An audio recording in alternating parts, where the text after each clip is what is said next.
எனக்கு 5 view extra வந்திருக்கு. அப்படியா? இந்தா அப்ப 2 இட்லி எக்ஸ்ட்ரா தான்.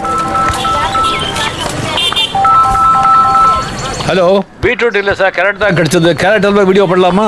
கேரட் அல்வாலாம் பண்ண தெரியாது, பீட்ரூட்டே வாங்கிட்டு வாங்க.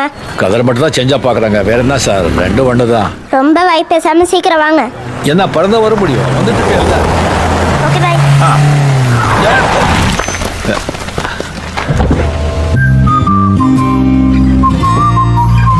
இது வெறும் 120 வாட்டி இடிக்கிற மாதிரி வந்துக்கிறேன். ஒரு வாட்டி கூட இடிச்சது கிடையாது.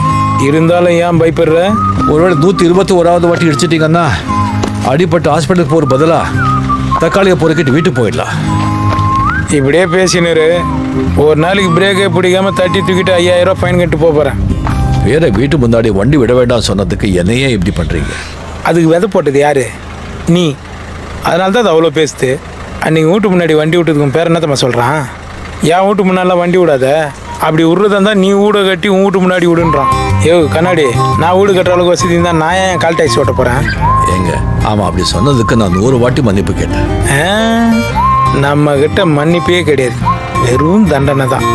அந்த ஃப்ரூட்ஸ் கூட முறங்கா உனக்கா? பாரதியார் என்ன சொல்லிக்கிறாரு? ஓடி விளையாடு பாப்பா, கீழே விழுந்ததெல்லாம் பொறிக்கின்னு போ பாப்பான்னு சொல்லிக்கிறாரா இல்லையா? பொறிக்கிட்டு இல்லை போப்பா.